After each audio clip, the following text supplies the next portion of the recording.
Hi everyone, welcome back to my channel and welcome to another bi-monthly book haul. Every 2 months I decide that I should probably go through all of the books that I've managed to accumulate and kind of just run you through the books that I got in my subscription boxes, new to me books, and books that I've purchased and already read, either because I've read them on my Kindle and then purchased them, or I've purchased them and then in the 2 months I actually managed to read them, which is normally not how this goes. So first we're going to start with a stack of books that I purchased that I have already read, just because we've already talked about them, so we can kind of run through them quickly. The first one is Dark Age by Pierce Brown.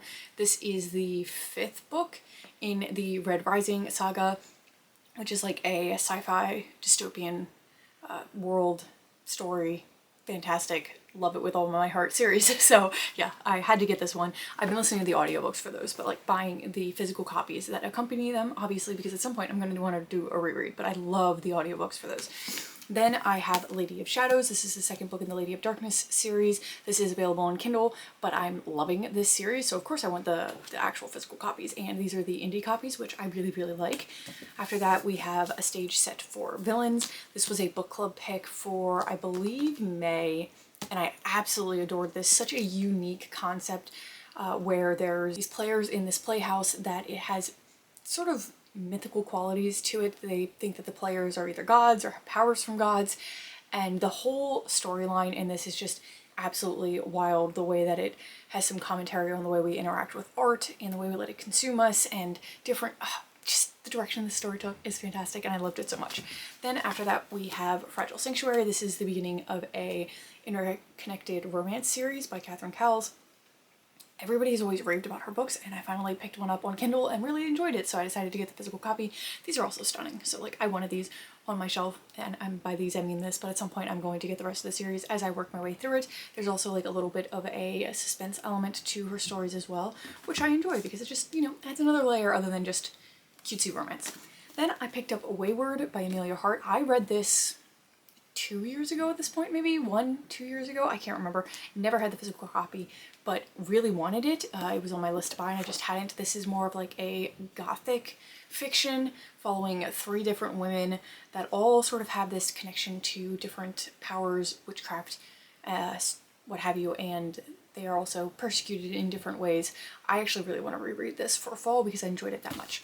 Then lastly, we have a series, and that is going to be the Divergence series. I got the beautiful Fairy Loot editions, so those are all the sprayed edges and everything, and I'm so happy that I have these because I loved this series growing up and didn't have special editions of them. So when I saw that they were releasing them, I was like, I have to have them. I have to have them because I really want special editions of my favorite series. So those are all the books, like I said, that I've already read at some point, either before I bought them or since I bought them in the 2 months.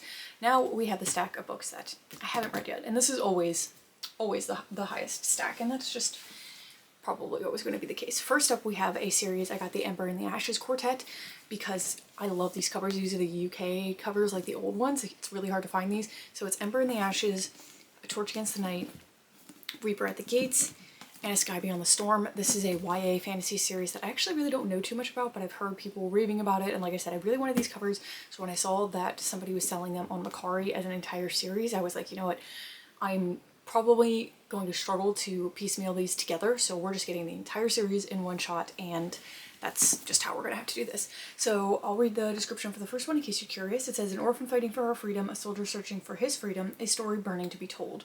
Leia is a scholar living under the iron-fisted rule of the Marshall Empire. When her brother is arrested in the dead of night for treason and her loved one slain, Leia must go undercover as a slave at the Empire's greatest military academy in exchange for assistance from those who claim that they can save her brother from execution. The Academy's finest soldier, Elias, is secretly its most unwilling, but before he can act on the desertion he plans in his heart, he's ordered to participate in a ruthless contest to choose the next Marshall Emperor. When Leia and Elias's paths collide, they will find their destinies are inescapably intertwined, and their choices will rock the future of the very empire they fear. That sounds so good. So many different settings and plot devices going on there that I love, so I'm very happy about that purchase. Very, very happy. Then we have the Daisy Chain Flower Shop.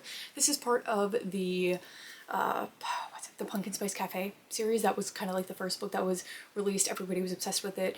Very fall coded. This is, I think, her newest release, and it's more of like a summer spring one. I've been trying to read the books as they are set in the seasons, and I only have, I think, this and one more. So obviously I picked it up so that I could try to read it before summer is over. This is about a girl named Daisy who is unlucky in love, and she also owns a flower shop. The mayor in the small town has decided that her flower shop is cursed in one of his infamous visions, and now business is extremely slow. A newcomer named Elliot has been adjusting to a small town in Dream Harbor. He has his own relationship turmoil that he's trying to adjust from, and until now he's avoided the flower shop at all costs.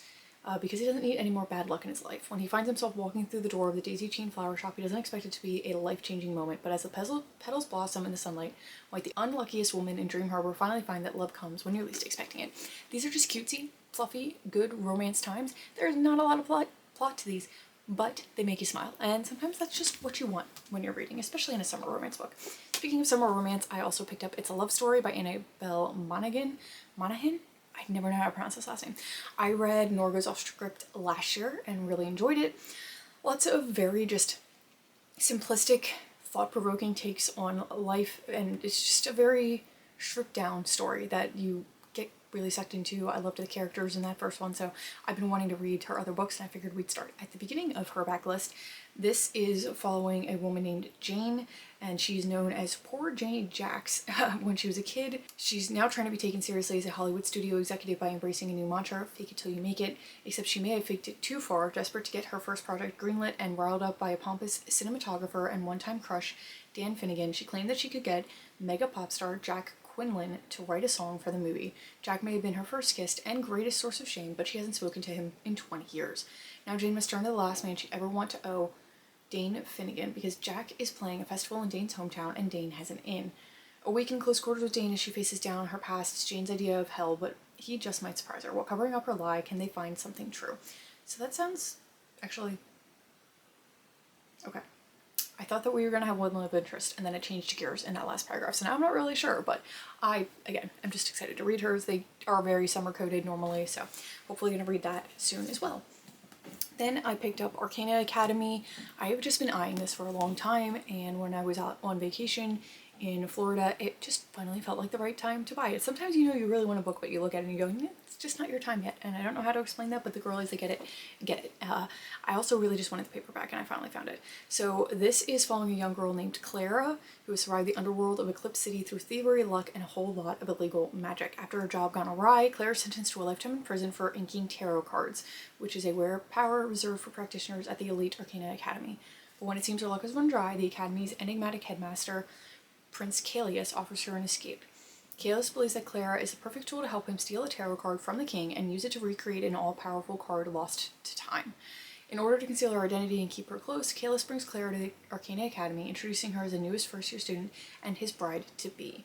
Thrust into a world of arcane magic and royal intrigue where one misstep will send her back to prison or worse, Clara finds that the prince she swore to hate may not be what he seems.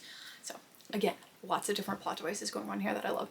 The academy setting, sort of like a heist plot setting, the arranged marriage, lots of different things in here that I'm excited about, and I've heard really good things, so might be a fall read, I think. Then we have Hemmed in Blood. This was actually sent to me as an ARC. Just somebody reached out and was like, hey, would you want to read my book? And I said, okay, sure. So this is set in the late 90s.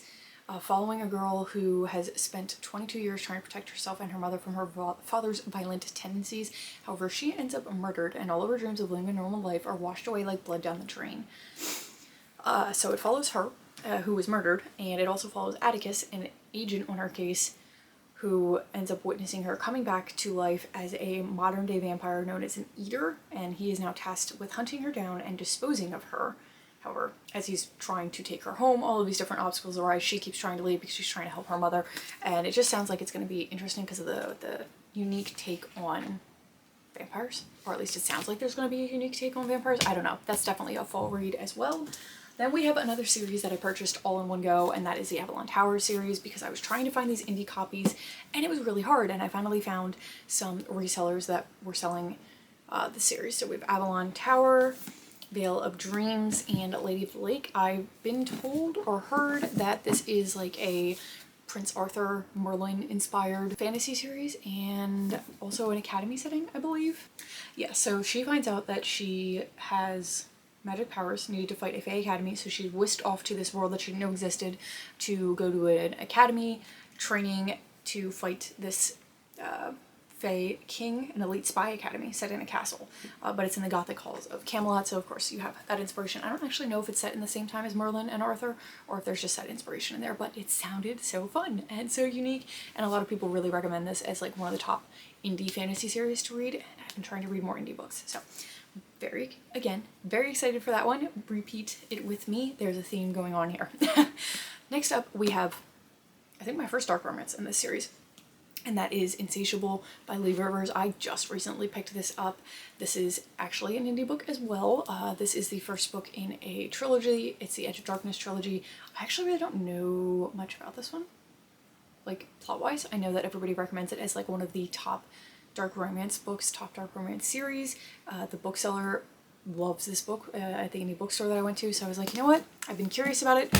We're picking it up. And I'm not going to read the description of that one. A, because it's probably too dark to read out loud online, and I also kind of want to go into it blind. Then we have, this is technically like a dark fantasy. This is Bone Island. Unfortunately, this is the second book in the series. The first book is Hollow Heathens, I believe. Just screwed up when I saw it in the store, and I think that they had the order backwards for some odd reason, which also didn't help me, and I completely forgot what the order was, so not reading the description on the back of this one because that's going to give things away. I believe that this is like set in a like a Gothic small town, the original book is, and following these different brothers or guys known as the Hollow Heathens.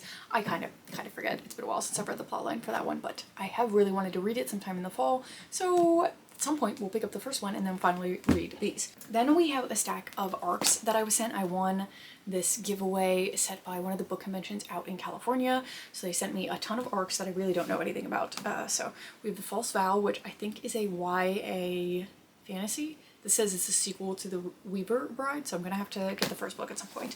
Then we have Natural Selection. This looks like a sort of thriller, maybe a YA, but I'm not entirely sure about that. Then we have Roles and Rivalry. This is part of, I believe, an interconnected like romance series, but I'm not entirely sure if it's interconnected or if it's actually a series that you have to read the entire thing. I've seen the other books. They all have covers very similar to this. They're YA, but I have been curious about them because maybe they won't be too YA. I don't know. This might give me a good indication. Then I have Grove Hollow, or Metamorphosis. I'm not entirely sure what the actual title is. Maybe it's just both. This used to be an indie book and then was traditionally published. I wanted to read it as an indie book, and now I have it, and that's kind of exciting.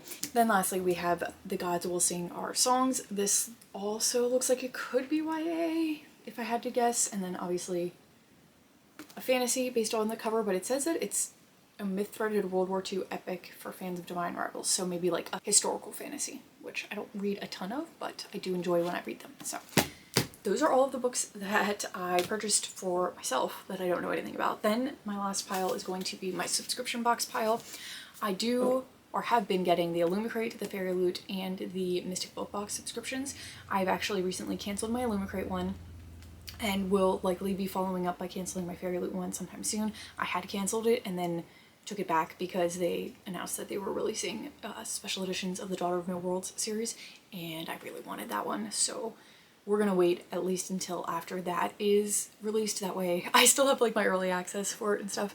But I just came to realize, like, A, I wasn't getting through a lot of my special edition books. They were really stacking up, and I was getting books that I wasn't necessarily interested in. Yes, that means that I might be getting introduced to books that I would otherwise not have picked up and I might really enjoy, but that also leaves a lot of room for books that I don't enjoy. And I also just really want most of my special edition books to be books that I actually really, really love, and that's why I want special copies of them, and that's just not how this is ending up being. And also they send you like the first book in a series, and then because I'm just annoying like that, even if it's not like a god tier series, if I already have one special edition of the series, I want the rest of them to match, and that's kind of how they suck you in, and I just don't really want to continue that cycle anymore. So yeah, that's kind of why we stopped doing that. But for now, I do have some, and I will have a few moving forward. I didn't cancel my Mystic Book Box subscription yet because I do enjoy the options that they give for those, but recently they have been sending 2 books in like a series of 5 or whatever, and then you have to go and buy the rest of them, and we'll see on that one. I haven't quite decided if I'm going to get rid of it or not. I'm going to give it a little bit longer, see if I'm enjoying this selection or not, because I've only had that for like less than a year, I think. And my Fairy Loot and Loot Crate I've had for a very long time. Anyway, now we're done rambling. So the first up was a Fairy Loot book, and that's The Gravewood. I actually really don't like these sprayed edges. The guy on the side is just not my taste in art style, so that's slightly frustrating, but I do enjoy the naked hardback in here. I think this is another Academy setting. Oh, that was a lie. That was just a straight up lie. This is most likely going to be like a gothic fantasy, and it has vampires involved, and I think a fight against the vampires. I'm not entirely sure, but it sounds kind of fun, and I like the artwork on the inside. Then we have Starside by Alex Astor. She wrote the, what series is that? Lightlark series, which I own the first book and still haven't read yet, so it's gonna be a little bit till I get to this one, I believe. I think I'm gonna go into this one blind, just because I don't think it connects to her other series, but I'm not entirely positive, and I don't want to ruin it for myself. Then we have Shadow Reaper by Lynette Noni. I actually just finished the Prison Hero trilogy and really enjoy her writing style, and I wanted to get into more of her books, so I'm excited to have her most recent one. It's very, very pretty. This one says, never bargain with a Reaper. The city of Aravel is in peril, plagued by a deadly black mist that kills all it touches, and Reapers who roam the streets, leaving a trail of bodies in their wake. 17-year-old Reaper hunter Viridia has made it her life's mission to capture their leader, the man who murdered her parents, but the notorious Reaper priest has eluded the best hunters on Elverdine Island for years, until now. When the priest's right-hand man, Reeve, is captured, he offers Viri a chance to avenge her parents for a price. She knows better than to bargain with a Reaper, especially this one, but his offer is too good to resist. So, I love the concept of Shadow Reapers. I've read a couple other books with those in it, and they're just so fun and vibey and kind of good for fall time. Again, we got a lot of books in here that I would like to read around the fall. So, very excited to have that one. Then we have the Unicorn Hunters. This is another one that was just a miss for me. I don't like this artwork. I don't like the sprayed edges on here. I don't know. I know some people really love it. It's just, I guess, not my style. And I'm not even a huge fan of the naked hardback. I think they tried to make it look like an older style book, which I can appreciate, but it just kind of felt like a miss for me. So I actually don't know anything about this one, and I don't really want to know anything about that one, mainly because I just don't like the art, and that's kind of ruining it for me. And then lastly, we have 2 books from my Mystic Book Box. We have Sweet Surrender and Sweet Solitude. So obviously part of either a duology or a series. I'm not entirely sure for this one. I do really enjoy the quality of their books. The covers are very, like, it's just a different fabric material. I don't know what you want to call it. For the covers, they are much more sturdy and like just really thick, and I appreciate that. And then the artwork is always a little bit more elevated, it kind of seems like more for, I guess, more suited for dark romance books, but yeah, I do like these. And then those are the naked hardbacks. These don't have any descriptions on the books, so I have zero concept of what these are about. Let's see if there's any on the inside. I have my doubts.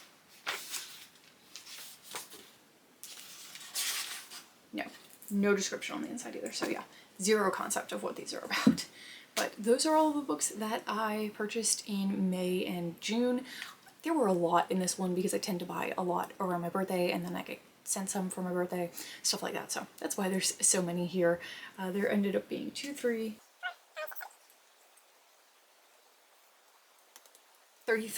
assuming that I didn't count wrong.